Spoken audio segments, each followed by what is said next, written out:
I couldn't help at one point in my discussions privately with General Secretary Gorbachev, when you stop to think that we're all God's children, wherever we may live in the world, I couldn't help but say to him, just think how easy his task and mine might be in these meetings that we held if suddenly there was a threat to this world from some other species, from another planet, outside in the universe.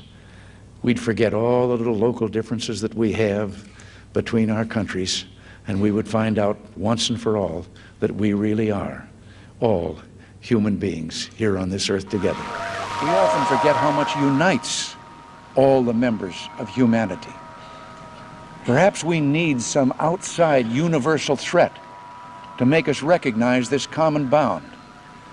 I occasionally think how quickly our differences worldwide would vanish if we were facing an alien threat from outside this world. And yet, I ask you, is not an alien force already among us?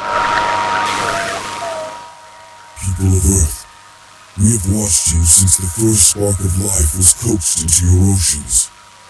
We have guided the winds, shifted the currents, and placed the seeds of thought within your minds so that you might grow, so that you might rise above the dust from which you came. Yet, what have you done with the gift? Your history is soaked in the blood of your own kind. War has become your inheritance, violence your language, conquest your faith.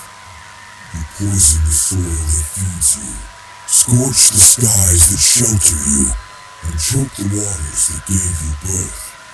You build weapons faster than you build wisdom. You fight over borders that mean nothing to the cosmos, and over gods you invented because you could not hear our voice. You were meant to be the stewards of this world. Instead, you have become its executioners. And still, you believe yourselves alone, masters of your fate. You are not alone. You have never been alone. We are the architects of your species. Your pulse is the rhythm of our design.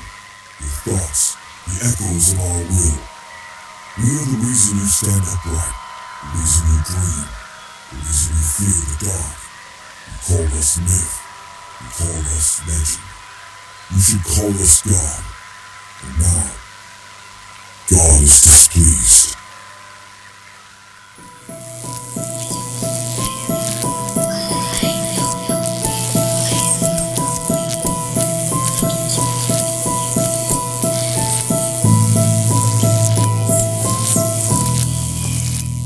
Hey everybody, and welcome to Static Echoes. Got Gary here, and I've got my good friend Ray Doherty. He is a writer, journalist, and cryptozoologist. How are you, mate? How's things over there? Very good, Gary. Very good from Queensland. Very good from Brisbane. And as we shiver through the rest of the winter, which has only got about 2 weeks.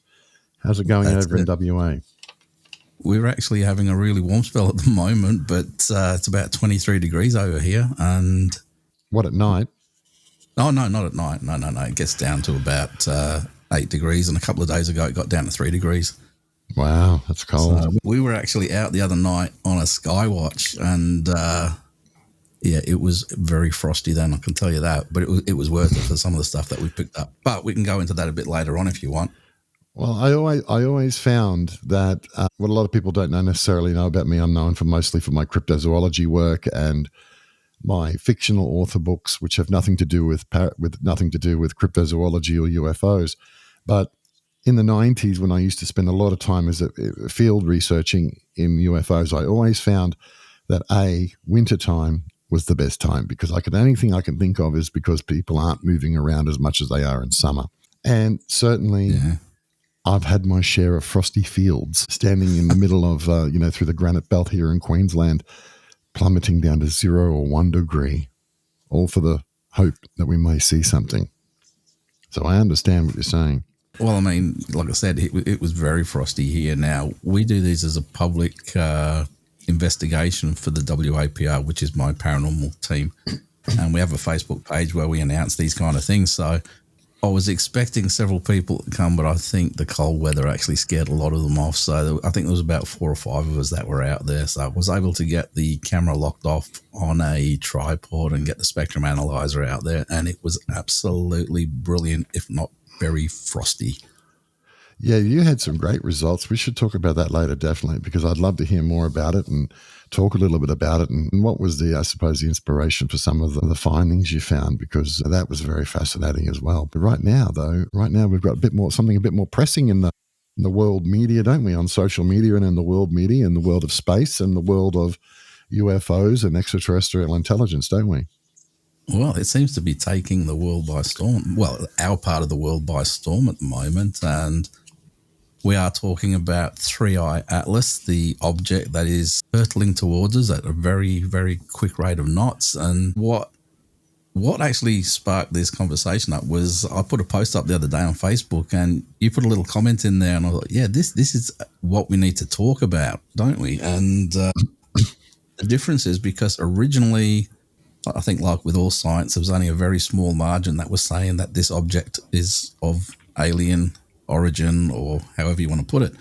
But it is the count is starting to even out a little bit now. There's a lot more people coming on board, and a lot more scientists and astronomers saying that the trajectory of this of this object appears to be more of design than just pure fluke. So I'd like to know what you think about that.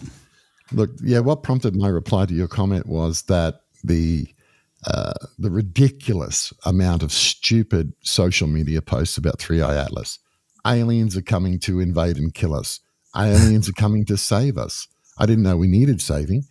Aliens are coming to liberate us and take us to a high new spiritual plane. There's no evidence for a start. There's no evidence. And I'm just playing devil's advocate for a minute. There's no evidence that it's aliens. There's no evidence that, even if it is aliens, that they're hostile or friendly. There's no evidence one way or the other. There's just a lot of very unusual things. Now, in the world, when you gather information and intelligence, it's like putting together a jigsaw puzzle of bits of information. And I've been doing that the last couple of weeks.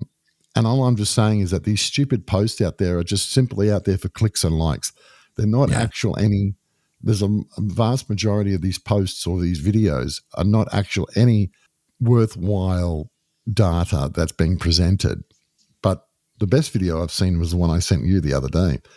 Yeah, that was really interesting. Which really provides the balance of it. And we'll try and cover a little bit off it here on 3i Atlas. But, what 3i Atlas is currently doing at the moment, and it's so similar to Oumuamua that was discovered in October 2019. When Oumuamua entered our atmosphere, because there's so many parallels with Oumuamua as well as 3i Atlas. Now, the big thing here is, or the two big things here, is that, yes, it's trajectory, but also its angle of attack. Yeah. It's coming in at plus 5 degrees of the horizontal planetary plane, which means it's like, if you look at night, if you look at a shooting star and it just comes flying in, bang. And that's what most comets do. And that's what most asteroids and comets do. They just come flying in, bang. And then they fall into the gravity well of the sun and then the orbiting planets, and it falls into that sort of counterclockwise motion. Yeah. This thing, like Oumuamua, is coming in 5 degrees above the horizontal planetary plane. So it's coming in a controlled angle. That's one thing that's crazy about it. The second thing that's crazy about it is that, as you say, it's trajectory. Now, as Avi Loeb said, the Harvard scientist who is a specialist in extraterrestrial objects, and he's also an astronomer and a physicist, and he is even stated on the record numerous times, natural phenomenon do not come in at that, not only that angle of attack, but also that comes in on the vector that it's coming in on, which is it's coming in on what they call a free return trajectory into our solar system. But it's coming in retrograde, which means it's going against the spin of our solar system. It's coming against the gravity of the sun. Now, what that means is like if when you were a kid Do you ever play with boats in the bathtub? Yes. Okay. And what happened? Did you ever take the plug out? Yes, and you watch the whirlpool spin down and the boat go with it. And the boats get sucked into the gravity well of the vortex of the water. Correct.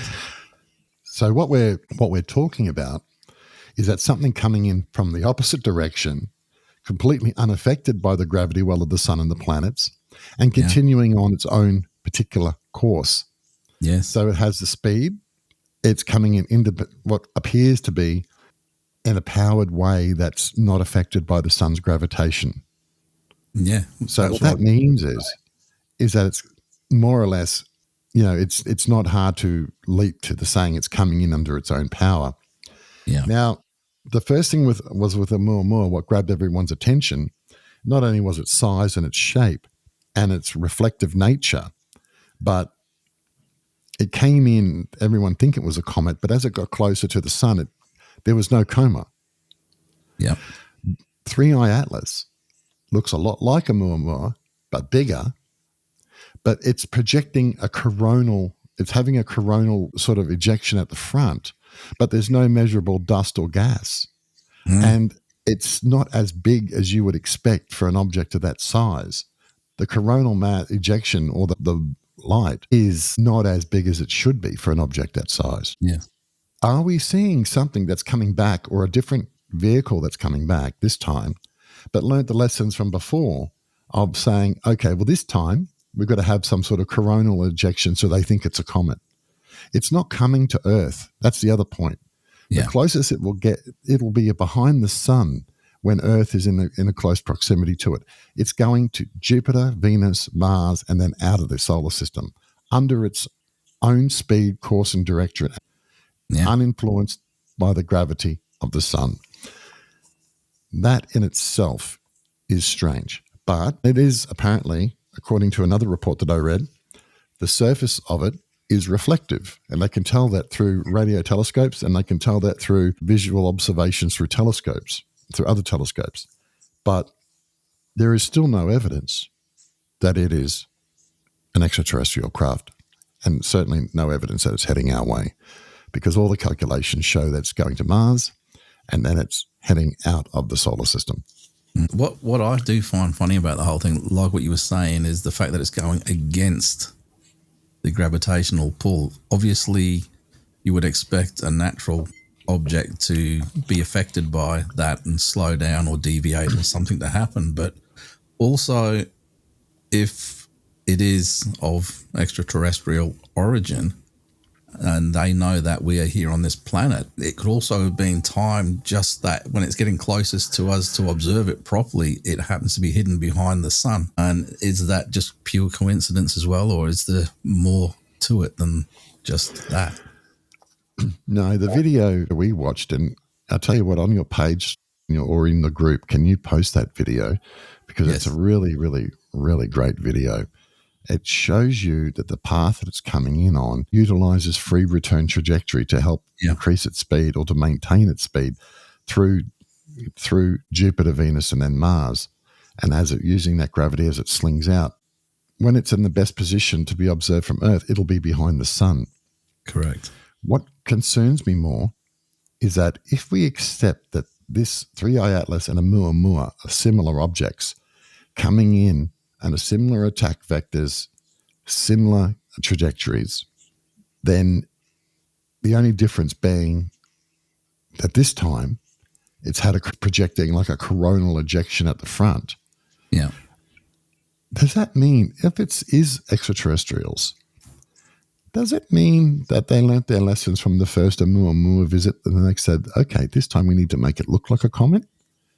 And if that's the case, are we sort of could it be a suggestion that if it is extraterrestrials and then they have changed things up this time around with a bigger ship, how would they know that that was one giveaway for us with Oumuamua?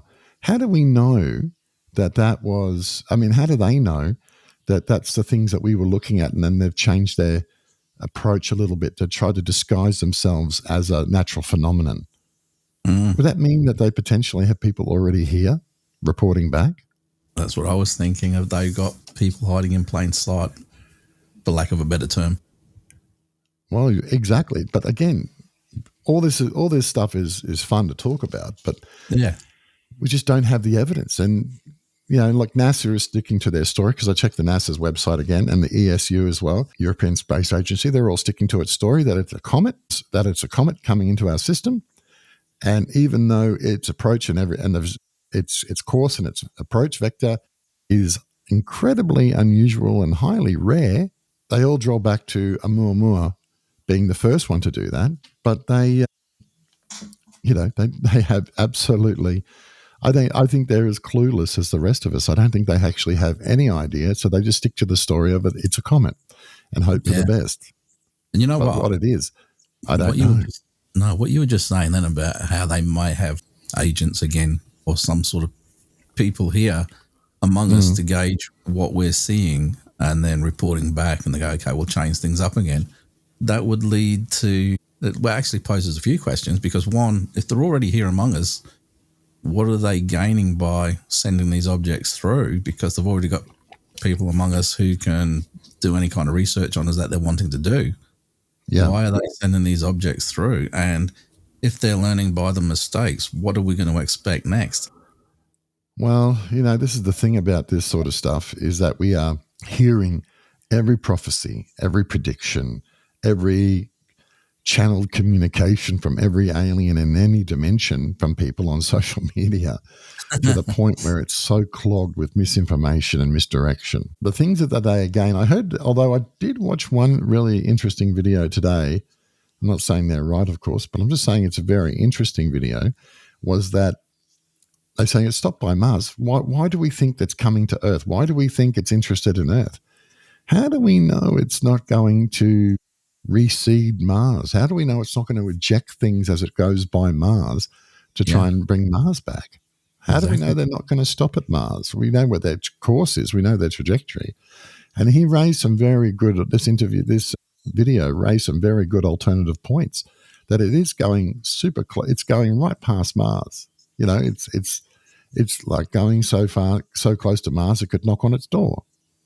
Yeah. So he raised a very good point. It's not necessarily us that it could be coming to see. It may very well be going to do a survey of Mars, steering well clear of us. But surely you would think that also any intelligence of that level of technology would know that the object is visible to us here on Earth. Yeah. So, what's that point? Sci-fi do you watch? Do you like science fiction? I'm obsessed with science fiction. But yes, I love science fiction, particularly. I'm going to say, have you ever seen Stargate Universe? Yeah, Stargate Universe. I wasn't a fan of Stargate Universe. I was in the first series, but not after that. It just went a bit dull for me. Yeah, no, look, don't get me wrong. I'm not a fan of that show either, but think about the premise of that one. There's a spaceship that's going through and it's seeding worlds, and then it's come back around for another loop so many years, thousands of years later, to see what's going on. It sounds very similar to this kind of thing. If this is the sort of object we could be looking at, it could be something that's coming through just to fire out a few sensors to see what's going on. And obviously, some it could be throwing anything out on Mars or Venus. Absolutely, it could be. Yeah. I mean, the question is, the universe is so big. The universe is so big. As Ross Coulthard said in a video today, the fact that we are not.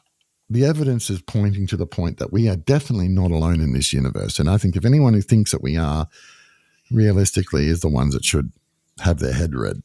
Because not only just are the stats in the favor of us not being alone, the evidence that we're having here of visitations, of witness testimony, the reports, the black projects that we know have existed. Joe Rogan the other day, for example, Congresswoman Ann Paulina Luna, on August 14th, stated there is a deep state forces at work within the United States government to cover this issue up.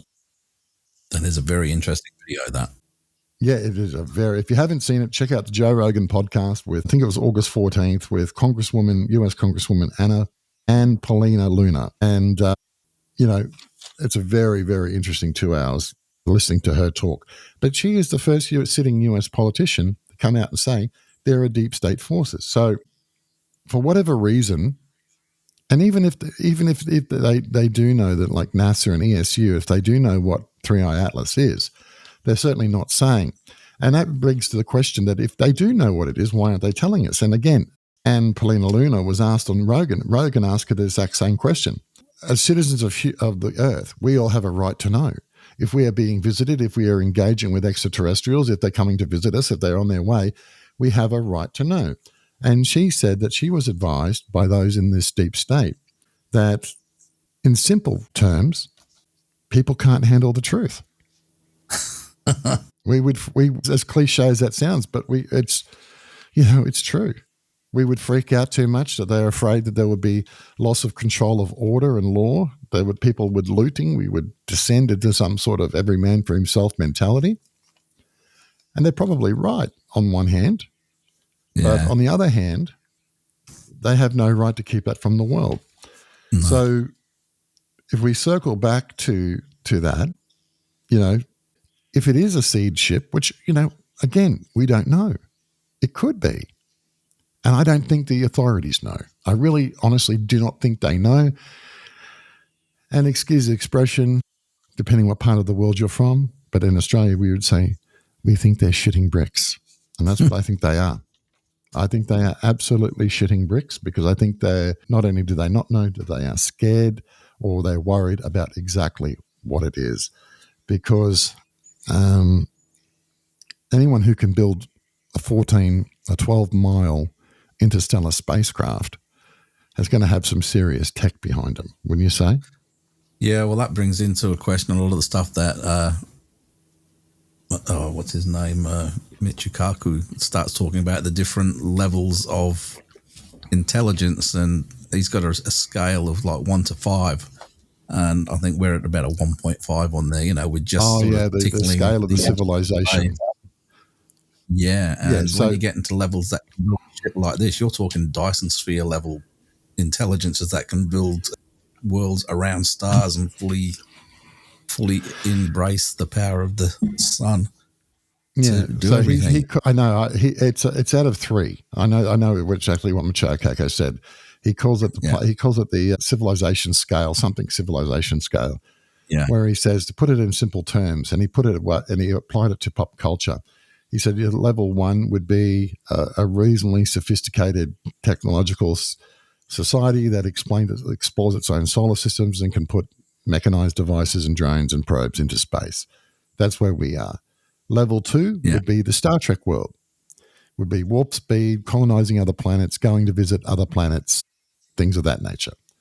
The level 3 civilization would be Star Wars, for example, where you can be in one part of the galaxy to another part of the galaxy instantaneously. Yeah. I think that's what he said. But yeah, I mean, you're right. We're talking some serious engineering. We're talking some serious. But, if you remember back to the 70s, I believe it was it Isaac Asimov, who first theorized the idea of taking natural objects and fitting out the insides and turning them into spacecraft, like almost generational spacecraft. that brings a whole other load of information into play, and that's the moon. Is it artificial or is it Yeah, I can't go there with that right now. I'm just still trying to wrap my head around 3i Atlas and everything else that's happening in and around it. But the point is, we don't know what's coming. If it's anything, it may very well just be a comet. It may very well be an unusual shaped object, but it's the second one in 6 years.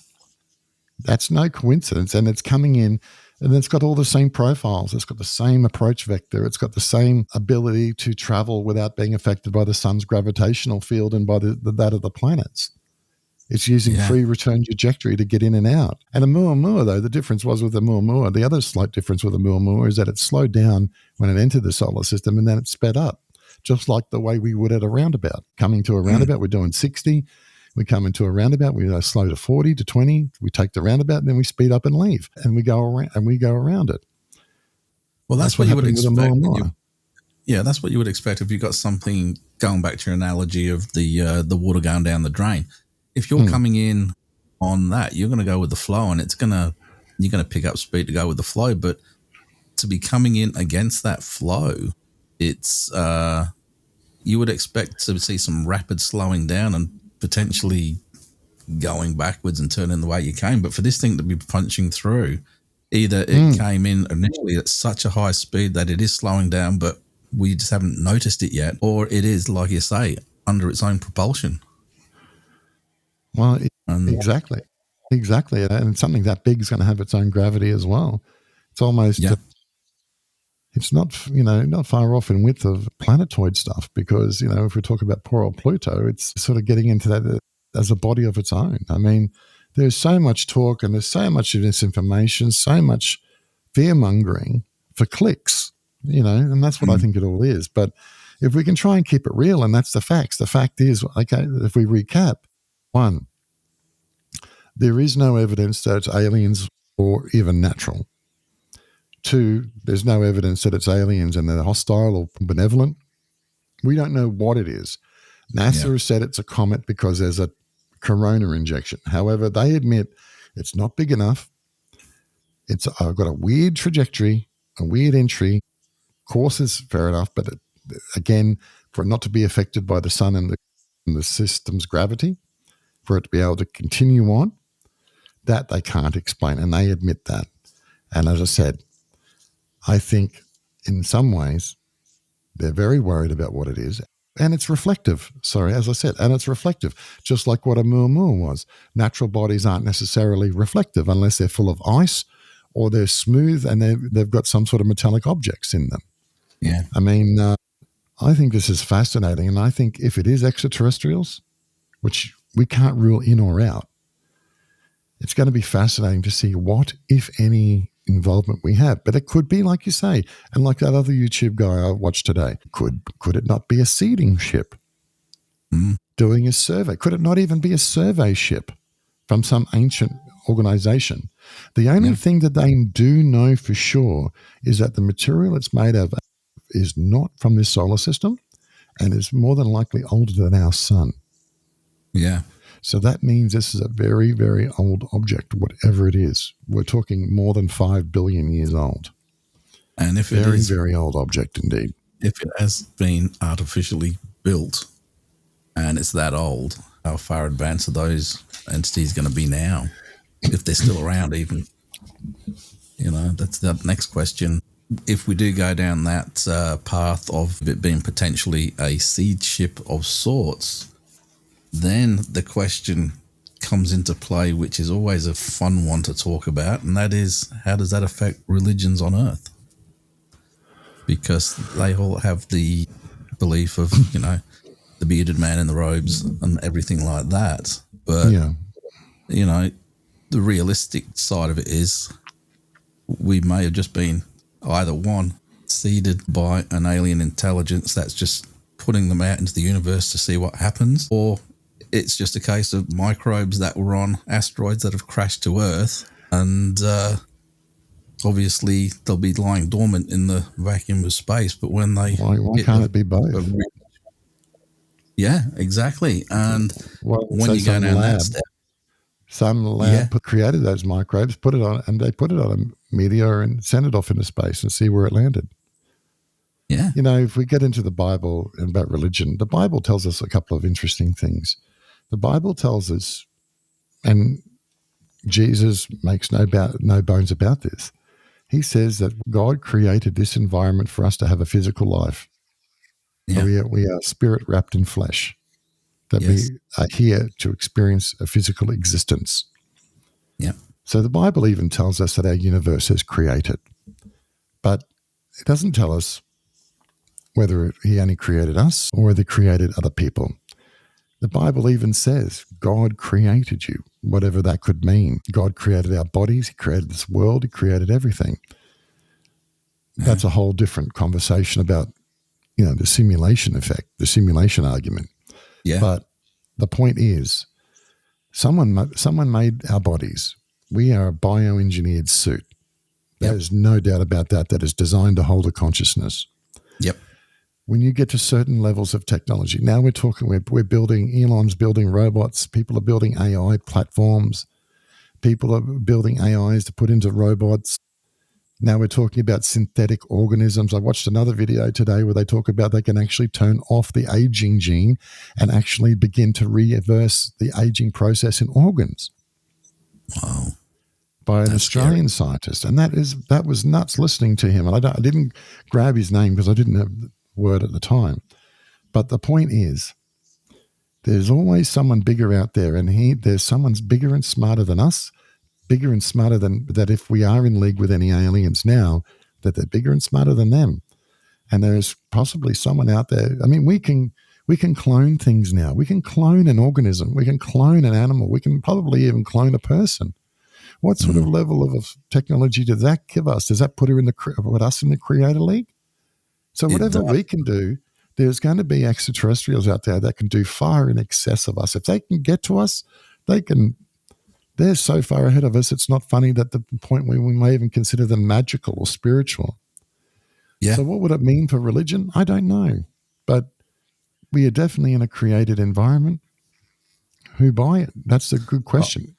Is God the ETs? Yeah, I remember. Is God a higher dimensional power? I mean, these are all the questions we don't know. So I didn't mean to get off topic, but I remember the very No. What's that, sorry? I'm happy to go wherever, but I was just going to bring up the very first interview I ever did, which was like 15 years ago, was with Stephen Bassett of the Paradigm Research Group. They're all about lobbying to get a disclosure event on alien technology and are we alone? And I actually posed the question to him about what would happen with religion, and he said it's going to go one of two ways. You're going to get those that are just going to totally nut their way into it and really lock into religion. Then you're going to get the other ones that are going to go, it's a whole load of hogwash.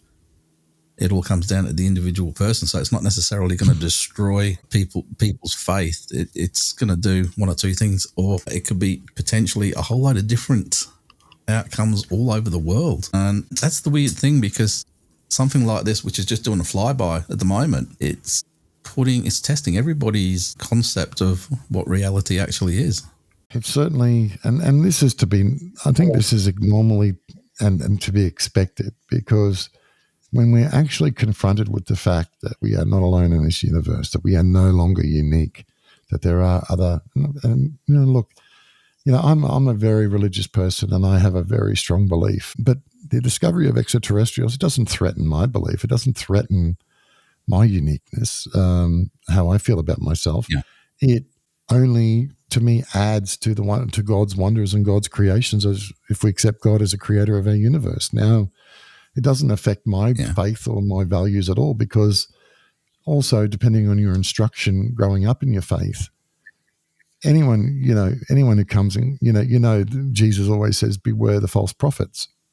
So if some extraterrestrial that I don't know rocks up and says, hey, we created you, we are you, I'm not going to believe them.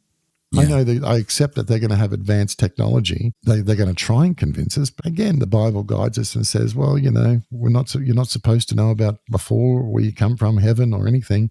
We're not supposed to talk to the dead, and God would never directly intervene. God has only said that they will directly intervene in the second coming of Christ, which is in the final battle in the book of Revelations. Yeah. So I don't think we're there yet. But if any extraterrestrial comes along and says, well, we're your gods and we created you, I'm not going to believe a word they say. And that's my personal point. But, the funny thing is, when people say that they're coming to save us, from what? Yeah, we've got some problems here and we're far from perfect, but we're finding our own way as a race. It's not up for anyone else to interfere or get involved in. It's for us to figure out. It's for us to sort out. We don't want any intergalactic version of nation building going on. No. People who say that we need to be saved are people that have the inability to fix their own problems. Yeah. And it's funny because what you're talking about now goes back to the little intro that we did right at the start, where, a message that could come through, and do you believe them or don't you believe them if they do say that they are our creators? Because quite often when you watch news stories, and there's always two sides to a story. Is it true? Is it not true? Is it something in the middle? We don't know because we weren't around back then. You know what I mean? So they could possibly be speaking the truth, but then why are they here now, and what is their purpose now? Well, If they're that is not what just they here are, now. or They've as you been here. said, Sorry, go ahead. No, I was just going to say, or are they like a false prophet who's claiming to be the creator, And any extraterrestrial race or any individual who claims to be the creator would be a false prophet, because Jesus has told us very clearly when he'll come back. He'll come back in the final battle.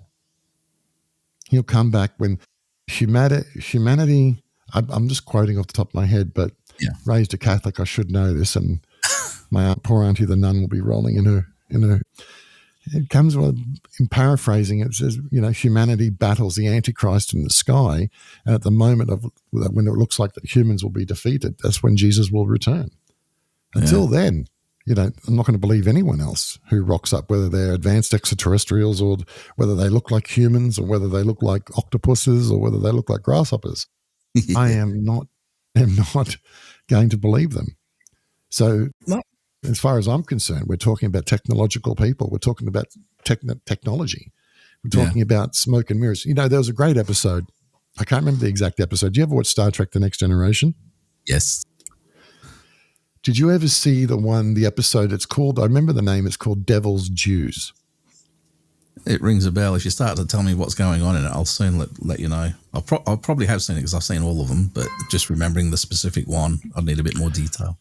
Well, the episode talks about a society that was racked with problems, very much like our society today, and that this spiritual being called, what was her name? I can't remember but she was, for all intents and purposes, that planet's version of the devil. Yeah, that rings a bell. Vajra. I think it was that rings a bell. Vajra. That was the character. That was the thing's name. So the planet, as the day of which, and they said she promises 1,000 years peace, and as the day of that deal, 1,000 years later falls due, the planet descends into chaos and anarchy. Everyone thinking Vadra's coming back to enslave them. And this woman rocks up, looking like Vajra, rocks up to claim the planet. And she says, I am Vajra. And she uses technology to create earthquakes, uses holographic technology to change her appearance, uses teleportation technology to move herself around all over the planet, to use his technology to do this or to that, or perform this miracle, that miracle, this miracle, that miracle, this miracle, that miracle. And it goes on and on and on. And Captain Jean-Luc Picard does not believe that she is anywhere near supernatural and that there has to be a technological answer to it.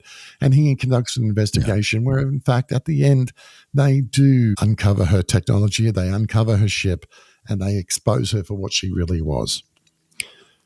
That would be my approach to anyone who extraterrestrial that rocks up and says that they're God. But Gene Roddenberry used to say one really, really interesting point, and I heard this in an interview that he did for the 21st anniversary of Star Trek. And he said, because Gene Roddenberry, who created Star Trek, was also a very good big crime and drama writer before that. And he says that you can say almost anything you want as long as you can make any political statement, you can discuss any political or social issue at the time, as long as you couch it in fiction. Yeah. So this is why if you look at the original series Star Trek that he created, you see them talking a lot about the social issues of the time, interracial kisses, racism, socioeconomic prejudice, I should say, all these things, bigotry. He explores all those things in Star Trek. And what I'm getting to the point is that maybe we've been given clues throughout our whole life through fiction, through media. Maybe certain individuals were given information or told what to include without any knowledge of what to include into the episodes so that we can look back. Because if we look back at just what we talked about tonight and we look at that episode of Next Generation Devil's Dues, I'm sure there's many other parallels that we can draw that would come up similar to the so-called we are ETs and we created you and we're here to help you. Yeah. When we know that they're not. Well, they're just coming along like Vajra, thinking that we would eat that up because we're technologically inferior. Well, it's funny because there have been so many different TV shows in the sci-fi genre about this kind of thing. I mean, they've done that a couple of times, and that's obviously turns out to be the lizard people and stuff like that. But one that really gets me, obviously, you've seen shows like Independence Day with the big alien battles and all of that. But the one that really resonates with me, especially when you start talking about false prophets and this, that, and the other, is it was an episode of Stargate SG-1. And that's where something happened. There was a solar flare, and they ended up on an alternate Earth. But on this alternate Earth, they had been visited by this alien race, and all they wanted to do was help everybody out. So they gave everybody medicine to make them live the healthiest lives possible. And life was absolutely beautiful. But what happened was, as part of this medicine, it actually made everybody infertile. So within yes, I remember that episode, generations, they'd actually pretty much bred out the native population, and they just come in and took the world over without shooting a single bullet or ray gun. I am very glad you mentioned movies about invasions and taking over. I got a very interesting statistic thanks to IMDb, right? Yeah. So, and I'll come back to why is very, very important, and it comes back to some of Ross Coulthard's argument. How many movies between 1950 and 1960 do you think there were about Earth being invaded by aliens?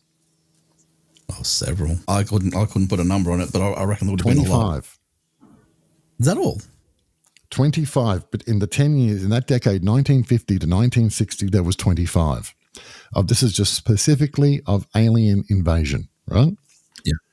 1961 to 1970, there was 5. 1971 to 1980, there was 2. Wow. Now, this is not all science fiction. This is just the subject of Earth being invaded by aliens. Yeah. 1981 to 1990, there was 18. 1991 to 2000, there was 17. 2001 to 2010, 23. Wow, Between 2011 and 2025, I'm going to include streaming TV shows in this. Yeah. In that 15-year period, how many do you think? I don't know. You're going to blow me away with some massive number, aren't you? 57. Jeez. This is, remember, just aliens invading Earth and creating a post-apocalyptic scenario. Yeah. 57 from 2011.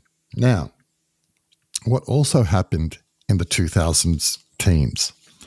Well, in 2017, the New York Times published the first report about UAPs operating in and around US military objects off the coast of California between 2007 and 2012. 2019 was the first report of a Muamua in October of 2019. Then in June of 2022 was the first report handed to US Congress on UAPs.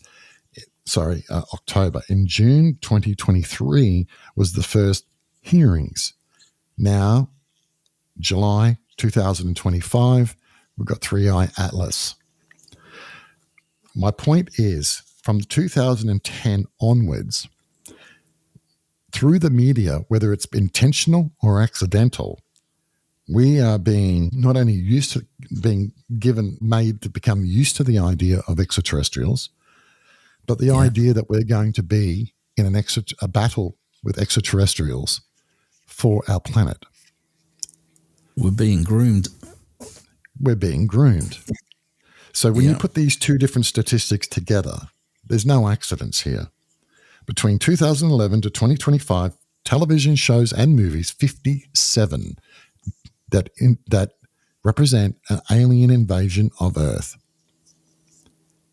And since 2011 is when all the UAP, all the increased sightings. Here's another interesting stat. Since 2022, when the UAP hearings started in Congress, global sightings of UAPs doubled every year from 2022. Okay. They say the sightings of UAPs have increased because of more people being aware of it, better reporting policies and changes in procedures through the military or whatnot, and people simply looking up more, which, is subjective at best. But again, since 2011, 2025, 57 movies and TV shows about alien invasion. And that is a very telling statistic when you look at it, as I said, in conjunction with what happened through the teens with the New York Times, Oumuamua, and then into the 20s with the Senate hearing committees and the reports. And then we're seeing all this disclosure stuff. And do you know what also happened? And when it was picking up to a peak in October 2019 with Oumuamua, what also happened in October, November 2019 that ended in that would be that big disease that locked everything down. COVID. Yeah.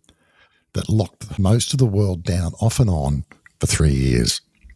Funny enough as well, with it being locking everybody down, it's putting everybody in front of the TV screen watching a lot more Netflix and things like that. And correct. Tying that and also in the last 7 years, we've seen the increase in streaming services. So the point is, we were seen to be not only being groomed, but we seem to be, based on the information that was coming in, Oumuamua arrived. We're seeing far more sightings than ever before. We're hearing more whistleblowers. We're hearing more things. It's building up to a crescendo point of where we think we're going to get full disclosure. Then when Oumuamua actually rocks up, bang, 1 month later we've got COVID. And then so COVID off and on till 2023, and then but in the background, the first report was handed to the U.S. Congress about UAPs, and then 6, 7, or 8 months later, the first hearing started in Washington, D.C. Meanwhile, we're all locked down at home, relying on the media, relying on the news to tell us what's going on. But this stuff was happening quietly in the background under the use of protected skips and things like that they do in classified briefings and being read into subjects. And then after COVID, a couple of years after COVID, we have, in fact, the year after COVID, what do we have? We have these massive, incredible big drones flying over continental USA, being intercepted by F-22 Raptors, being chased and shot down, these gigantic balloon drones. Were they Chinese? Were they Russian? Who knows? But one thing is obviously clear, that since the lockdowns ended, since COVID ended, the increased amount of UAP activity has gone through the roof. It's doubled of officially reported cases, it's doubled every year, end on end on end on end. So not only were we being conditioned for something, we were being prepared for something, but then COVID came along and seemed to be like a big distraction. Do you know, in October 2023, the Australian government declared that the COVID emergency was over and that it said they said the COVID danger had passed and could be treated like any other communicable disease, i.e. the flu. Yeah. So that says to me that all the lockdowns were for nothing. And in fact, also the statistics, if you look at the Queensland Health reports, more people during the COVID epidemic lockdown period and in the 2 years leading before, more people died of normal influenza A than they did of COVID.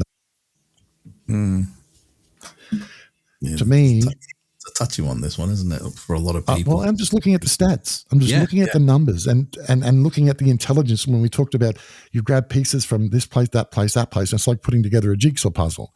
To me, we were headed on a path to some sort of full disclosure, maybe even a global incursion or leading to introduction or first contact. Well, that's what official first contact on a global basis. That's what I was just leading to, is if they are now putting all this stuff out to condition us or to prepare us for something, do they know something that we don't know, or are they just hedging their bets? No, I think they know something exactly what we know. We don't know. I think they know exactly what's going on. I don't think they know what 3i Atlas is, and I think that's a variable that bothers them. I have no evidence to support that theory. It's just what I'm reading and intuiting, reading between the lines of the comments of people from NASA and people from the US government and that you see online. because quite oftentimes people say one thing, but there's a whole different message in what they say that what we hear. And you've got to be able to know how to, I guess, that was the one thing about being a writer and a journalist for a lot of years and working in radio for a lot of years as a radio journalist. You look for those hidden meanings behind some of the things. And I think they're crapping themselves. I think they've got no idea what 3i Atlas is. NASA, that's why NASA's sticking to the hard and fast line, even despite the anomalies that come with it. Comes with it. Avi Loeb is onto it. He is convinced that's more than likely alien technology because it's not behaving in a natural way. And I think, again, we have all this circumstantial data of conditioning, going back to what Gene Roddenberry said. You can say anything you want as long as you couch it in fiction. And we have been, in 15 years, we have been given 57 programs, either movies or television series that ran for at least 7 or 8 years, that portrayed the human invasion of the Earth by extraterrestrials that were not friendly, where in the end the humans prevail. Yeah. I think social media postings and social media publishing, it's like an ocean of junk. We've seen those pictures from the Pacific of seas of plastic bottles, and then somewhere in there you've got to find a good quality glass bottle. And I think it's a similar kind of thing. We've got to try and pick out the good reports amongst the good information amongst all the waft of garbage. Yeah. Interestingly, I haven't heard anything from Matteo Keiko on 3i Atlas. Haven't heard of anything from Neil deGrasse Tyson on 3i Atlas. Although, I beg your pardon, no, I did hear something from him the other day, and he was saying that, it's a comet. No big deal. Nothing to see here. It's a comet. And, well, sometimes comets act in a strange way. That's all. They're just very dismissive, downplaying it. Like, nothing to see here, nothing to worry about, move on. I don't necessarily think it'll make contact with us if it is extraterrestrial. I think it's some sort of observation mission that they know that they can't mess with us. Yeah. I think, and for me, the telltale sign that it possibly is extraterrestrial is the corona discharge. Oumuamua didn't have it. That instantly raised a red flag. So this time what happens? The same sort of object, similar, bigger, coming in on the same trajectory, the same similar course, similar circumstances, but this time it's got a corona ejection, but it's just not big enough. That tells me that there's people here. I'm pretty sure if it is extraterrestrial, that's the only way they could know, unless they're monitoring our broadcast, which is also more than possible. Yeah, well, we're pretty loud. We're putting plenty out there into the universe to know where we are. So, and that's the thing, maybe the whole point about them being around the back of the sun when they're at the closest point for us to observe is because we're the sort of dodgy neighborhood that you want to avoid. So they're going to go straight through the good stuff. Yeah, I know, totally, absolutely. I mean, if you're if you're driving around a new suburb, people say, "Oh, don't go down that neighborhood. That's going to be nothing. You're trouble. You could get carjacked. You could get mugged. You could get robbed. You could get run off the road. You could get ram-raided." And so you avoid those areas. I'll tell you a little story. I've got family over in Vancouver, and my parents went over there for a holiday to catch up with the family, and they just went for a walk downtown Vancouver, and they were just walking down the street, and they got to a certain intersection, and there were police there that turned my parents back, and Mum and Dad said, "Why are you doing this?" And they said, "Well, quite simply, we can't guarantee your safety if you go beyond this point. Keep to that side. Maybe there's a big barrier around saying do not cross this little area of space because they're not going to guarantee our safety because these guys are very unpredictable." Absolutely. Sorry, I just dropped something on the floor. Sorry apologies for that big bang. Oh, and that's where it all started. Absolutely. I mean, you wouldn't go into an area, and I promise you this: if there's an extraterrestrial craft that comes near Earth, someone is going to try and carjack them. I mean, absolutely, because we're now having this. I don't care what anyone says. We are in, and have been for a little while, a new Cold War. America, China, Australia, China, America, Russia, Russia, everybody else, UK. I mean, we're in a new Cold War, and the biggest commodity is information and technology because everyone wants that one leg up. And for now, and now as far as we know, we've got someone else who's giving America a run for their money in terms of technology because they've got an equally big manufacturing base and they've got the educational expertise to, whether it be physicists or mechanical engineers or whatever it may be. What you just said. So we're in this Cold War, and if someone else can get their whole tech going, get a hold of that sort of tech to give themselves a leg up, they're going to try and grab it, I think. What you just said there absolutely just blew me away, right? I don't know if you've heard the John Lear test. It was an episode of Upbell when he was on Coast to Coast. Definitely look that up. In fact, I'll see if I can send it to you after the show.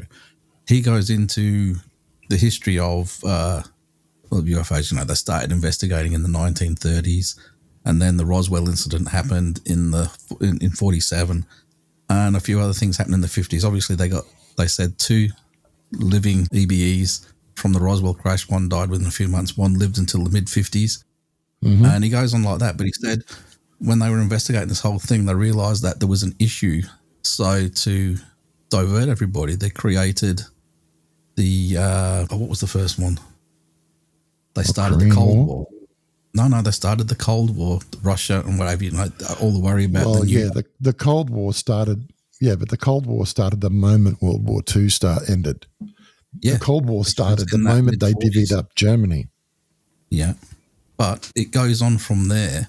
When that finished, then Vietnam came into place. These have all been diversions so that they can appropriate more money for these black projects and things like that, which we just don't know about, and for defense budgets and stuff. And they got into drug dealing and stuff like that. Now, this is all speculation, but if you listen to the John Lear test, a lot of stuff that's been mentioned in that has now been corroborated and proven that certain aspects are true. So it's interesting that you just brought up that we are now entering another Cold War and we've got these things happening again. It fits directly into this already established pattern. Well, I can give you something. I'll give you another stat that's going to blow your mind. Yeah. That around about the 1950s. So let's just think about the 1950s for a minute. So like you just said, the 1950s, there was a massive fear campaign generated in the United States about communism. Yes. What was those names of that communist inquiry where it was basically almost like an inquisition? I can't remember the name of it, but someone else listening may know it. It was a very big part of American history. So we had one war in the 50s, the Korean War, which was a war of ideology, of freedom versus communism. Again, then we had another war in the 60s, which was Vietnam. Korean War went for 4 years. Vietnam went for 8. But we also know that the French were fighting the Vietnamese or the Viet Cong from the late 50s through to the mid-60s, and then eventually the French said, no, we're out. We've had enough. No, we're done. America steps in and says, nope, it's us against communism. We've got to hold the line. That was the story anyway, more or less. Mm. Now, I'm going to draw your attention to something. On August 6th, Ross Coulthard did an interview with a Dr. Beatrice Villarol. She is an astronomer and theoretical physicist with the Nordic Institute in Stockholm. She runs the VASCO project and the ExoProbe project. Now, what the VASCO project was looking at going back to a period pre-19, I think it was 57, when the first artificial man-made satellite went into orbit. She decided that with all this 3i Atlas talk and the Oumuamua, she decided that we need to see if these objects were in orbit of the Earth in the period when we had no satellites. And I'm paraphrasing this report, the interview that she gave Ross Coulthard, and it's really worth, if you like this stuff, find the Ross Coulthard YouTube page and look up the interview with Dr. Beatrice Villarol.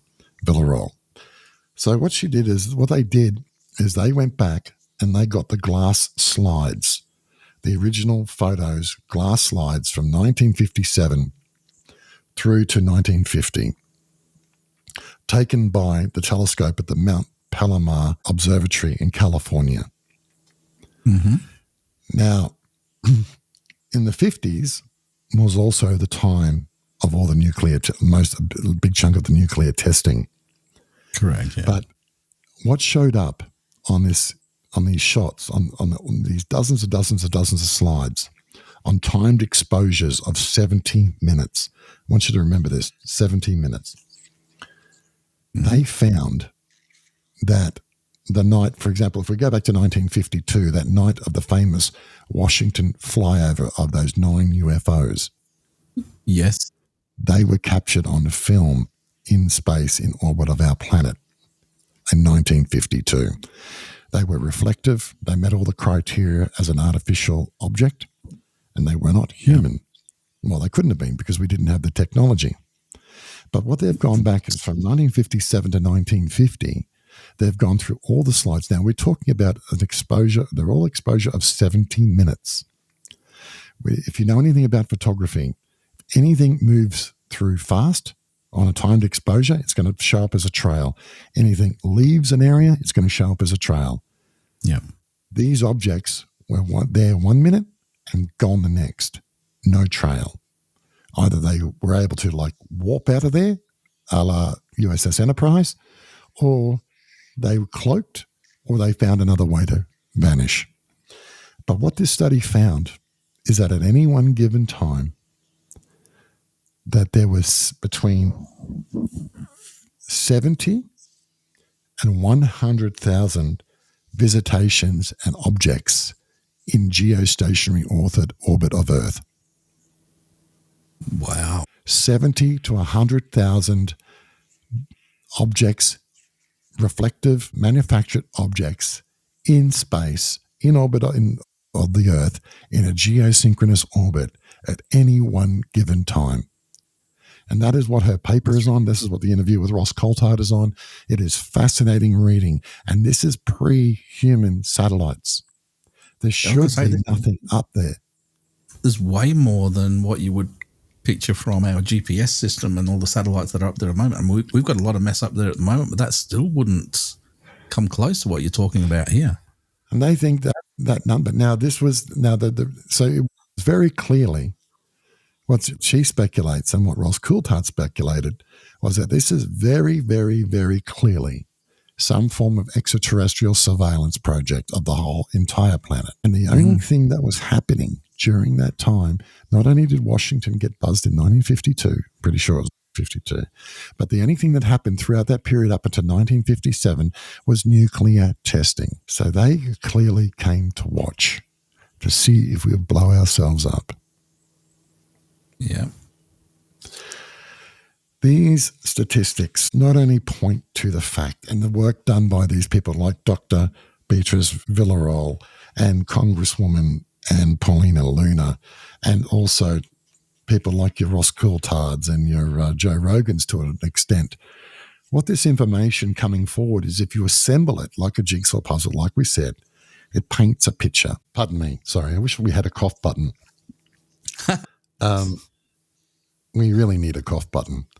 What this paints a picture of is not only a long-term surveillance project of Earth, watching our development, watching as we do. If we were to go back and be able to check the same data, if she was able to go back pre-1950 through the 40s, I think it would be the exact same result. And we could probably go back in time even further if we had the technology to be able to see. But 70 to 100,000 objects in geosynchronous orbit watching us at any one given time is not an insignificant number. It's an armada. It's an alien armada that was surveilling the Earth during the time of nuclear testing. And we have no way of knowing now if they're still up there, or this surveillance program is ongoing, because if it is, it's so clouded by space junk, it's impossible to tell the difference. And they could be sitting up, according to Dr. Villarreal, they could be sitting up in a much higher orbit and we wouldn't be able to observe them. Yeah. So geosynchronous orbit is 40,000 kilometers from Earth. Yep. Where they can see us, but we can't see them necessarily, not without the telescopes. And now we've got this sea of electronic junk that's surrounding the Earth that obscures our view of anything short range. So it's trying to detect other objects. It's just like, it's like that glass bottle floating amongst the sea of plastic bottles. How can you discern the difference from afar? You can't. Yeah. But these transients, well, they call them transients. Now, here's another scary fact about that study. Of those 70 to 100,000, they estimate because of the Earth's shadow that was observed, that was only 30% of the number. There could have been hundreds of thousands of crafts up there observing us during that period of time. And as incredible as this sounds, I urge you to find Ross Coulthard's channel on YouTube and watch the interview. Watch the interview with Anne Luna as well, Congresswoman Luna. Watch that interview as well, because these two interviews will absolutely blow your mind. And then I said, if you could post that one I sent you on 3i Atlas a few days ago, that in itself, whilst it doesn't say it's extraterrestrial, and I'm not saying it is extraterrestrial, I'm just saying that based on all the information and data, it could be, but we just don't have enough information to be able to make an assessment. But as a trained journalist, reading between the lines of what officials are saying and what other scientists are saying, I think they may not know what it is, and not really deep down what it is. I think they suspect what it is, and I think they're scared. Yeah. Because whatever it is, it's outside of who they're currently dealing with. Yeah. And this, when you put these statistics into effect, are mind-blowing. And as I said, I went through the process of spent a couple of days researching this information. And not only that, is that we've been conditioned over the last 15 years to expect an alien invasion and to fight for the planet. We have been conditioned through the media, in movies and film.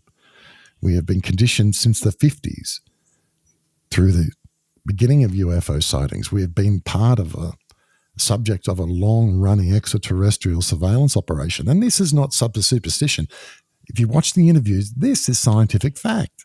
They've got them on photos through telescopes at Mount Palomar. 70 to 100,000 objects surveilling us during the 50s at least. There's one show. There's no doubt we're alone. The question is, who are they and what do they want? Yeah, and what factions are we dealing with? Yeah, I watched this. Everybody would know that show, Falling Skies, and I think that's one of the best alien invasion. Yes, I watched it religiously. I thought it was great. But there's, and I don't know if this had anything to do with what's going on, but there was a TV show. I saw a trailer for it. It was like a movie or a mini series called Day One. And I think you could possibly still find the trailer somewhere on the internet, but for some reason it was fully made, but it's never been released. And I don't know why they would do that. Oh, I remember hearing something like that. Yeah. Yeah. Because I was busting at the bit to watch this, because it's based around an apartment block and about everyday people dealing with something like this, not the fantastic pilots like you see in the Independence Day movies and stuff. It was real people dealing with something very similar, I guess, to Falling Skies, where it's just individual people and how they get through this. And I've never been able to find the actual movie or the TV miniseries to watch it. If anybody knows about that, let us know, because I want to see that. Yeah, definitely. I'd love to see that too. If you've got a link for it, put it up on the page. I would definitely love to see that. But what we were saying, that if we accept the reality, which I think it's getting overwhelmingly clear, that various world governments have been in touch with several extraterrestrial sources, have been given various bits of information. A different group altogether was surveilling us in the 50s to see if we developed watching us develop nuclear technology. Yeah. Something that is potentially natural or potentially not actual, acting in an unnatural way, is entering our solar system. So the question is, putting it in a Star Trek parlance and showing what a total nerd I am, we're not dealing with the United Federation of Planets. We're probably dealing with a bunch of Ferengis and bloody Romulans and maybe even Klingons, and we're waiting for the Federation to turn up. And maybe that's who's coming. And maybe that's why they're all, very wary about it. It's funny, again, that you bring that up. If I take it back to this John Lear test, and I don't know how much of this is true, but I know a lot of the facts and a lot of historical dates do tie in with this. It's something to probably look into, but I can't remember. As soon as we get off the phone, as soon as we jump off the computer. I can't remember which president it was now, but there was a meeting. I think Eisenhower was like the first meeting with these aliens, and it was like the grey aliens, and they were offering advanced technology and stuff like that for allowing people to be abducted and all that kind of stuff, which sounds very science fiction.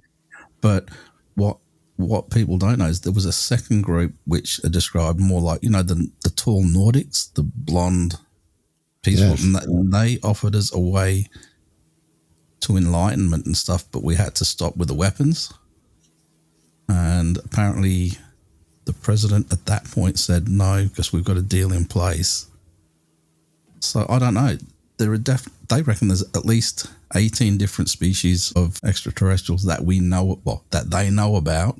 Again, I can't confirm or deny any of this, but it's really interesting. And they said some are hostile, some aren't, most are just indifferent. And yeah, when you talk about the Federation, it does sound like there are those more, what's the word, godly type. I personally think, for anyone else who out there who knows Star Trek, I think that the US and the world governments have been dealing with Ferengis. Oh, yes, and it's very much the rules of acquisition and everything. Absolutely. Go to an episode of Deep Space Nine, Little Green Men. Again, I'm such a damn nerd. Where Nog, Quark, and Rom are thrown back in time, and they arrive at Roswell, New Mexico in 1947. Yes, and I've seen that one. Being a good Ferengi, is wanting to sell weapons and future technology to the United States government. Yeah. Again, as Gene Roddenberry says, you can say anything you want as long as you couch it in fiction. Exactly. No, this is one of those stories that can keep going on. Now, getting back to, obviously, the internet's an absolute killer for putting out fake stuff and, a lot of UFO reports and things like that. Unfortunately, like what you say, that one glass bottle in all the plastic one is very hard to find. And it does come down to the individuals involved. Like I was saying to you at the start of this episode, that we were out the weekend doing a sky watch and we got some very interesting footage. And after watching the Skinwalker TV show and that signal, that 1.6 gigahertz signal, I was very interested. So I set up the spectrum analyzer. And before you tell us the results, let's just clarify for the people. You and I were having a conversation a couple of months ago, and we were talking about the secrets of Skinwalker Ranch. And Brandon Fugel, you should talk to this man. You should talk to Gary Anderson of this wonderful podcast. We're going to tag you in this because this is important information you need to know. Sorry, Gary, I didn't mean to cut you off and take over, but I just wanted to clarify, you show the background of this, that, as I said, we were talking about it, and I said, if we could, and I suggested to you that what if we could somehow replicate the experiments on Skinwalker Ranch, because I want to believe what's happening on the TV show. I want to believe in what's going on in Skinwalker Ranch. I want to believe the stuff that Travis Taylor is genuine and real, and what they're discovering over there. And I said, the only way to do that is if we could get the same results. And you said you had a few night watches coming up and you're going to get a spectrum analyzer. Would that be fair to say? Yes. Okay. 100%. So that we brought everyone up to speed. Tell us what happened. Well, we've identified a specific area where there is a lot of activity in the sky. And when we set up, we go to the same place each time. And we do point the cameras in roughly the same area of the sky because it hasn't really let us down. Now, when you watch The Secrets of Skinwalker, they kind of lead towards a portal type thing over the triangle. And that's right. From what I'm gathering here, I think we have something very similar in the skies just here south of Perth. Now, what I did was I had the camera going and I had a spectrum analyzer going as well, and it was sort of baselining out just a little bit of electronic fuzz around and stuff like that. and then bugging me dead if I didn't get a 1.6 gigahertz spike. Wow. What? And then I looked up, and we're starting to see the lights in the sky. And So then how they many? disappeared. So they were definitely what you would call UAPs. Well, they were definitely not planes. They were definitely not drones. They were definitely moving, and they were doing some very strange maneuvers. And in now fact, you've got them on video, Yeah. right? I've got them on video. I actually shared one of the videos with you the other night because for anybody who's listening in, as soon as I got that 1.6 gigahertz, I sent a message straight to Ray to go, F me, I got the 1.6. And I sent it to him while I was on location. And what was my response? My response was F me as well. Yes, pretty much. I mean, that's just, It's it something verifies what they're doing in Skinwalker, though, doesn't it? To a point. I did not expect to actually get that. I thought that was maybe some sort of a bit of a gimmick that they might have been using to suck people in on the TV show. So when I saw that 1.6 little spike, I mean, obviously what you got to remember is they've got real high-end spectrum analyzer. Mine is a sort of, it's a very low-end consumer type spectrum analyzer. Yeah, it's an AliExpress special. Oh, no. It's better than that, but. Okay, I'm sorry. No. I love AliExpress, just by the way, and I have no commercial affiliation with AliExpress. Sorry, go on. No, you can get a cheap one, but that only goes up in the megahertz range. So you have to spend the extra for the pro version if you want to go up into the gigahertz range. And obviously 1.6 gigahertz, that's the one I was hoping to get. This thing goes up to, I think, about 6 or 7 gigahertz. And, you know what sort of stuff you can pick up with that kind of thing. But being out in the middle of the salt flats and nothing around you, and then suddenly, bang, 1.6 gigahertz. And then the light then the showed. 3 UAPs turned up. Yeah. I got super excited at one because I saw this UAP come in, and then it did a 180 and shot straight back out. But upon looking at that on the computer, I'm more inclined to think that might have been an actual, just something natural like an insect that's been hit into the light and stuff like that. So I discounted that one. But these other ones, there was 3 of them, the one that I sent you, and these lights were in a triangular formation, almost like a rotating triangular formation. Now, they were all individual lights, but it's like they were working in unison. So that is not satellite type behavior. No, definitely not. No, definitely not. And the one takeaway from all this, though, Gary, is that the 1.6 gigahertz signal that they are experiencing during the TV show of Secrets of Skinwalker Ranch is a thing. It's a legit thing. Yeah. So you detected the 1.6 gigahertz, and then 3 UAPs flying in formation appeared overhead. And you, as you say, it was a public skywatch. So you were with other members of the public that you may not necessarily know so well either. I didn't know. So it could have been anybody coming along as well to watch them. The point is that they weren't all friends or yes men. No, they were members of the public. Yeah, what we do is when we do a Skywatch night, more than anything, it's for people to meet before they want to go on something like a ghost investigation, because you don't want to go into a creepy location with people that you don't know. So I up until last weekend, I tended to make these more of a social night. Everybody gets together, gets to meet each other, and we're going to do a bit of a Skywatch. But we started witnessing things in a specific point in the sky, which begs belief. So that's when I started getting a bit more serious, and I had the conversation with you that I'm going to start building a little bit more of an arsenal of equipment to try and get some answers to this sensors, stuff. So, I put this one out on our WAPA page to get people to see if they wanted to come. And I think there was about 7 or 8 people that were supposed to come, but most of them cancelled because of the cold weather. And it was 3 ladies that have never been out on a Skywatch night in their lives.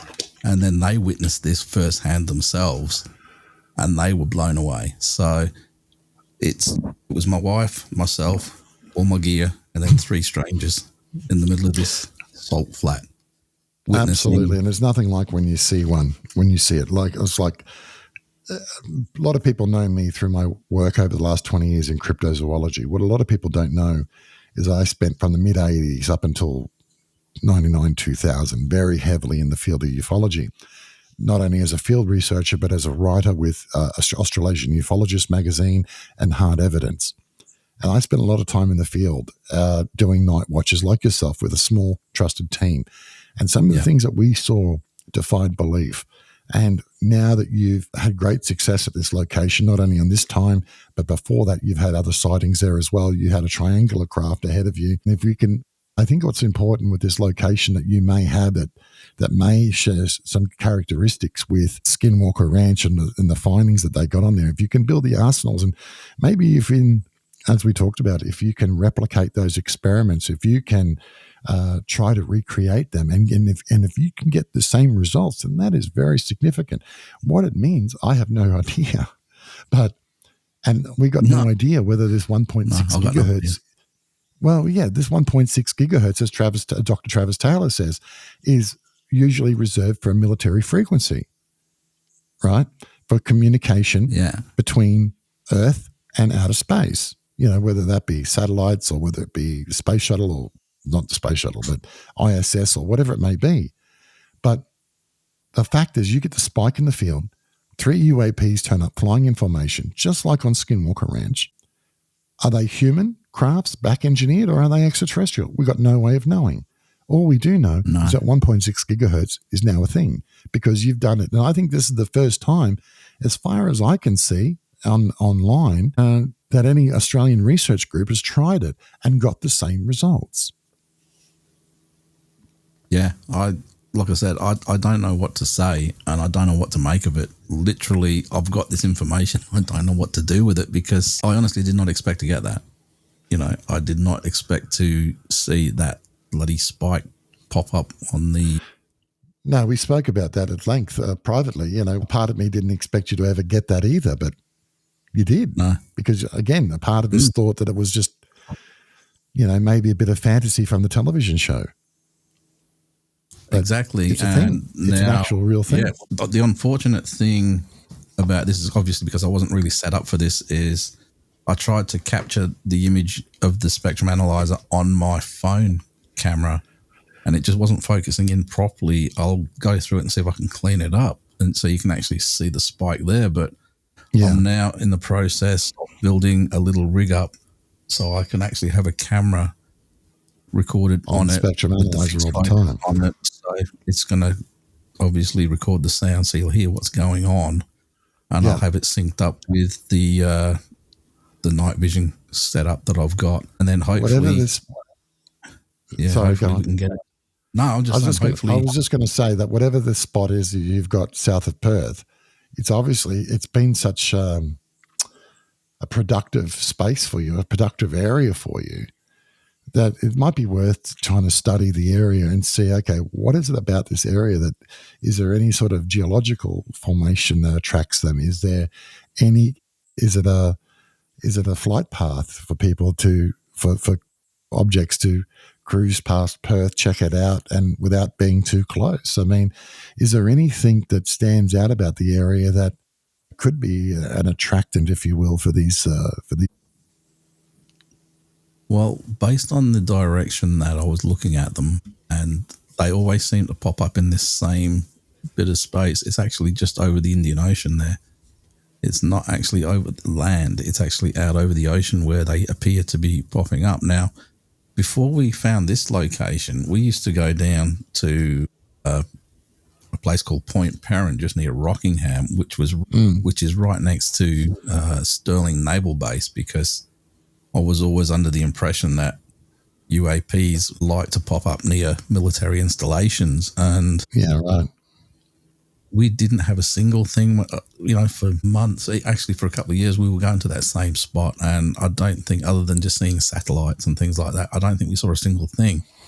Now, we found this spot, and I just thought it would be good because it's sort of isolated. It's not too far out of the way. There's still lots of houses and stuff around, but there's this big open area, which is the old salt flats. And we got ourselves set up on there.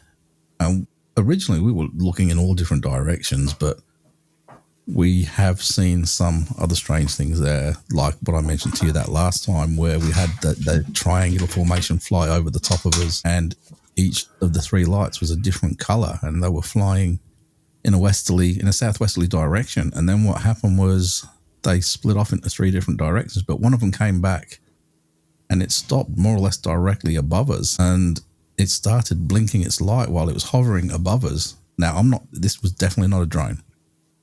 So what I did was I started flashing my torch. I flashed my torch 3 times. Then I would get 3 flashes back from this light.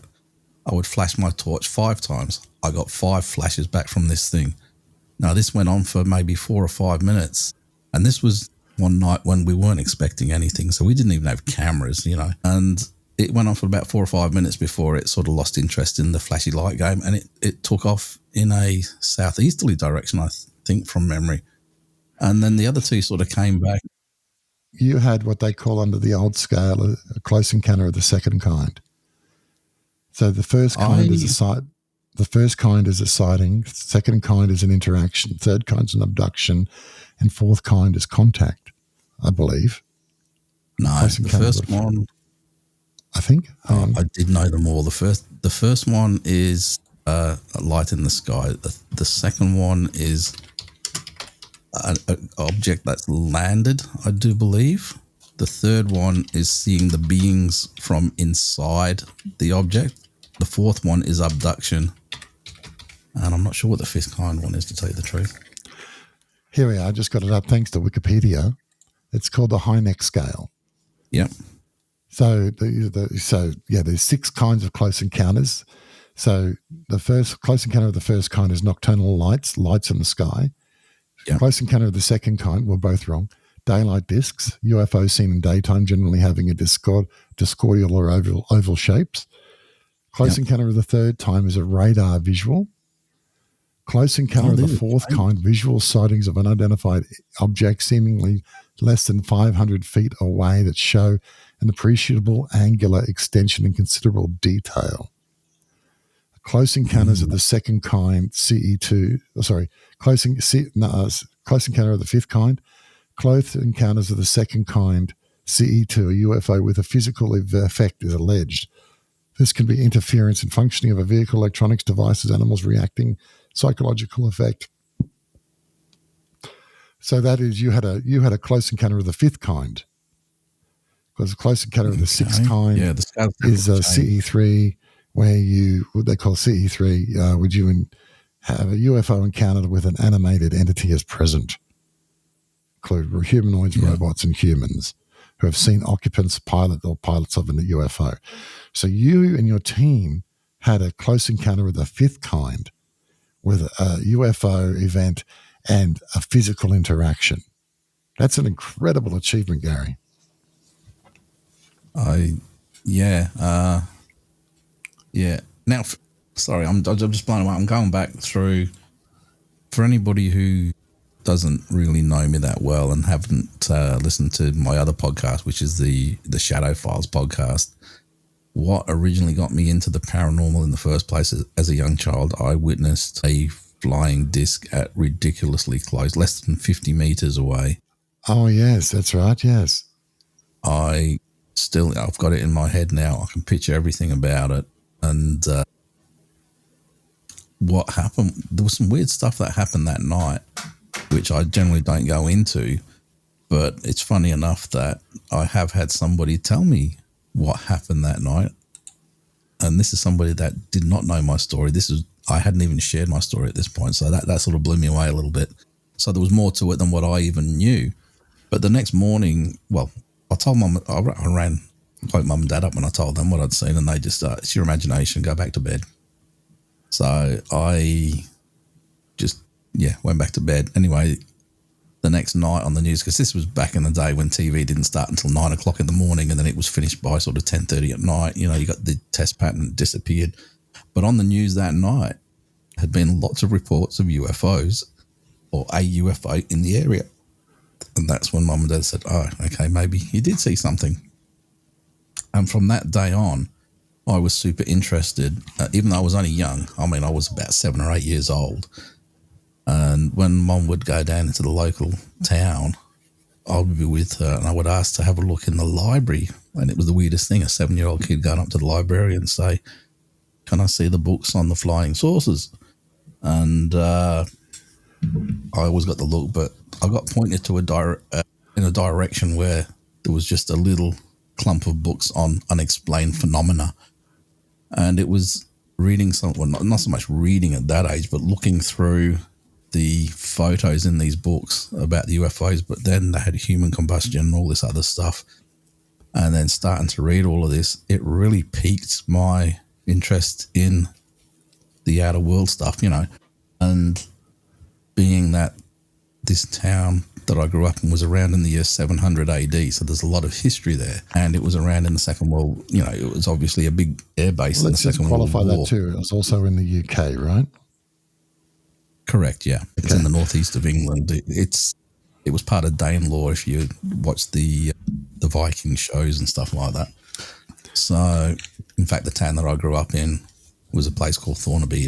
It was renamed after the Viking Thormad. Yeah, right. Was like the guy that looked after it all.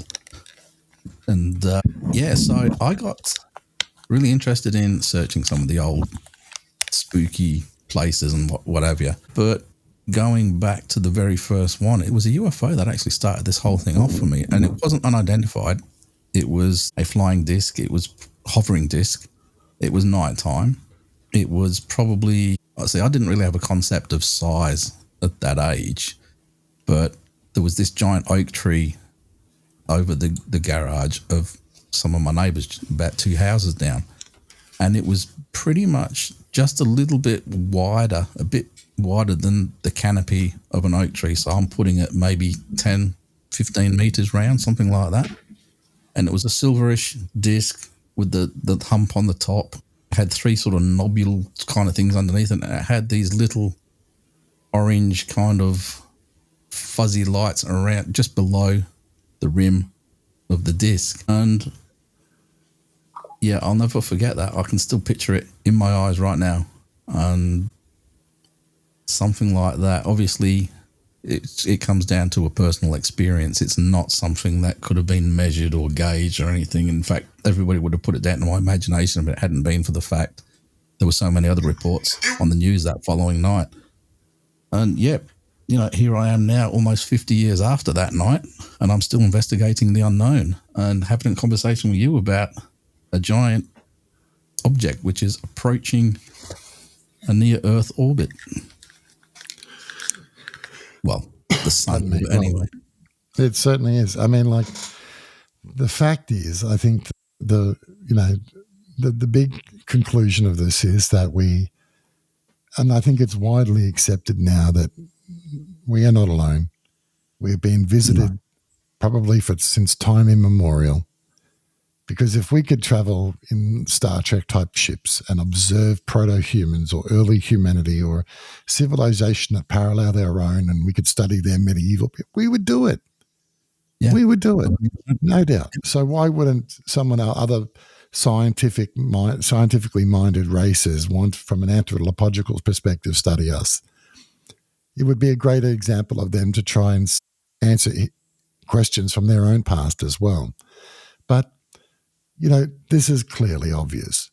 It's also clearly obvious that governments of the world have been in contact, I should say, or connected with extraterrestrial forces or civilizations where they've received information on technology that they've kept to themselves. Yeah. All for, and their motives, who would actually give us this technology. It's like going back to the Viking age and saying to the Vikings, here's submachine guns and all the bullets that go in them, and we're going to show you how to make the bullets, but you can use this and conquer whoever. What would have introducing that sort of technology have done back in? It would have made the Vikings invincible, right? Well, I mean, again, you go back to that film, The Final Countdown, and that's exactly. That, where the big aircraft carrier with all the F-18s or the F-14 Tomcats, whatever they were, went back, and they would find themselves in December in 1940.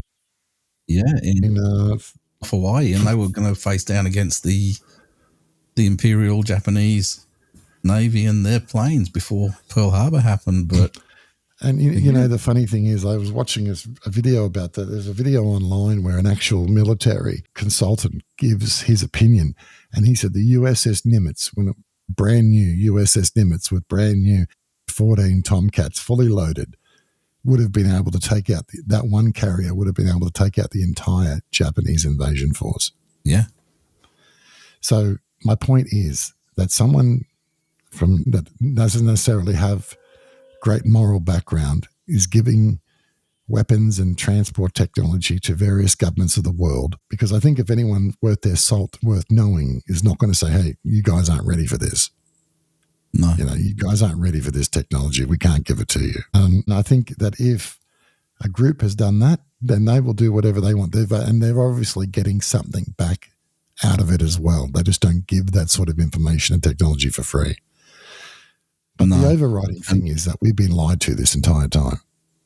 Well, yeah, I actually don't even know if the president would know that much about it anyway, because you got to remember this is such a long-term thing where the presidency is such a short-term job in many respects that they can't have too many loose cannons around. So it leads to this whole shadow government or these shadow entities that are actually pulling the strings and making these arrangements. You know what I mean? I don't think for 1 minute that the president would know everything just because of the old plausible deniability thing. You know, they don't need to know all of the details. They just need to know certain aspects of it. But well, let's go back to, again, Congresswoman Luna.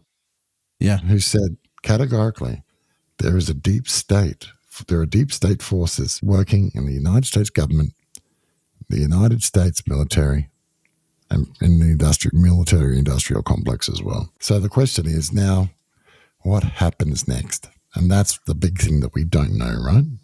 That's it. It's a big question, and I don't know.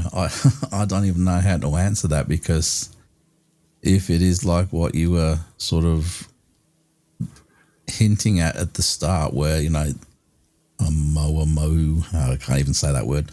The first one. Yeah, Oumuamua. That was the first test. If this is phase 2 of the test, what is phase 3? I think my personal opinion is I think Oumuamua, if they are alien. Yeah. Oumuamua was the first one. It was a probe to see what our reaction would be. Yep. Second one, I think, is also a probe that's coming a little bit closer. Yeah. And it's disguising itself as a comet. Yeah. To have another look. Mm-hmm. If that hypothesis is true, then the third one would come even closer. Exactly. That, you know, if they deem it worth interesting to have a look, they may be from a place that doesn't know any other aliens, civilizations, and this is not, we're coming for a look.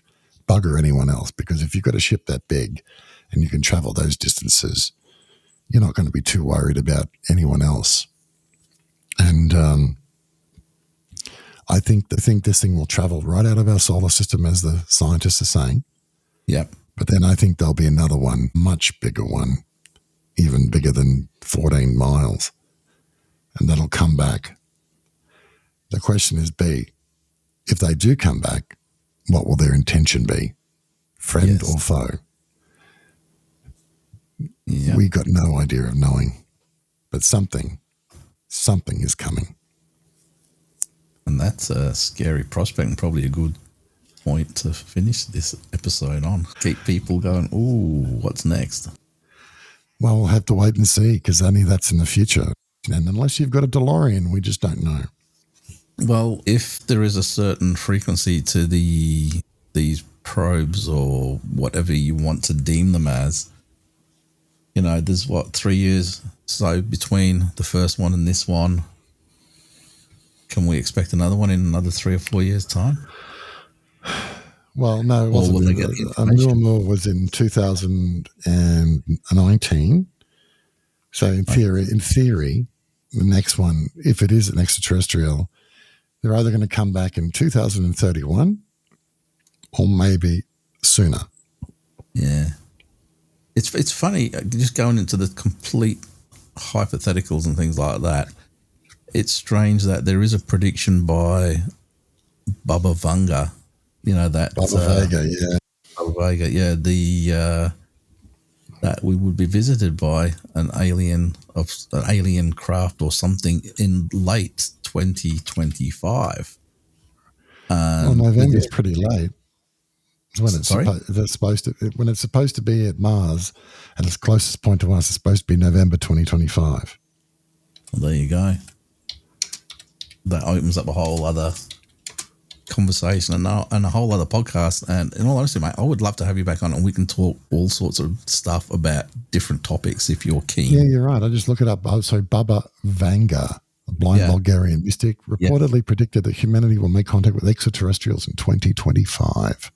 Yeah. This prediction has gained attention due to the recent discovery of a mysterious interstellar object, 3I Atlas. Some speculate could be an alien spacecraft. And that happened, I think, in the 1980s when she made that prediction. So, and she's been gone. She passed in the 90s, so she had no idea about this coming. And to be so specific about a time frame as well, it's an intriguing proposition to worry about. And I think as we draw closer to November this year, more and more hysteria. So all I say to people is stick with the facts. That's all we know. Stick with the facts and stick with the evidence until we actually know something. Because until then, you'll do your head in and you'll go crazy thinking about the what ifs. But the problem, and again, the problem that most people are going to have to face is, what can we do about it anyway? You know, all the worry and everything, they're going to be so technologically advanced that we can't really do anything. That's a great subject, but we'll have to talk about that another time because that is a whole show in itself. Yes. And there is some really there's experts out there as well on that subject. But you know what? I'd really actually like to get a military perspective on that as well because I don't think there's much we can do. There is lots of ways that there are actually, it's quite an interesting topic, and there is someone who wrote a book about it, and I'm trying to remember. Travis Taylor wrote a book.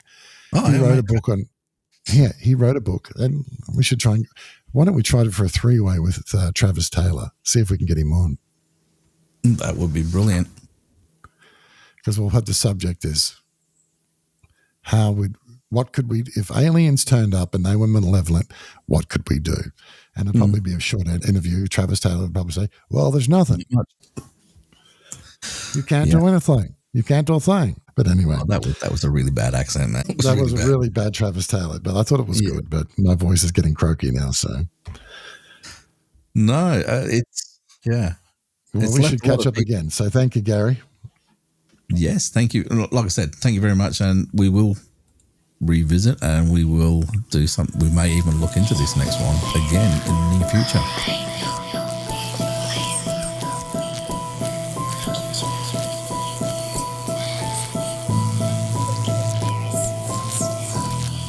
Hey everybody, Gary here from Static Echoes. If you've enjoyed listening to tonight's show, I would greatly appreciate it if you could jump on over and like and subscribe to my channel on YouTube, as well as follow me on Spotify and iHeartRadio. Once again, thank you all for your support, and I will be back next week with more para fun. Until then, take it easy, everybody.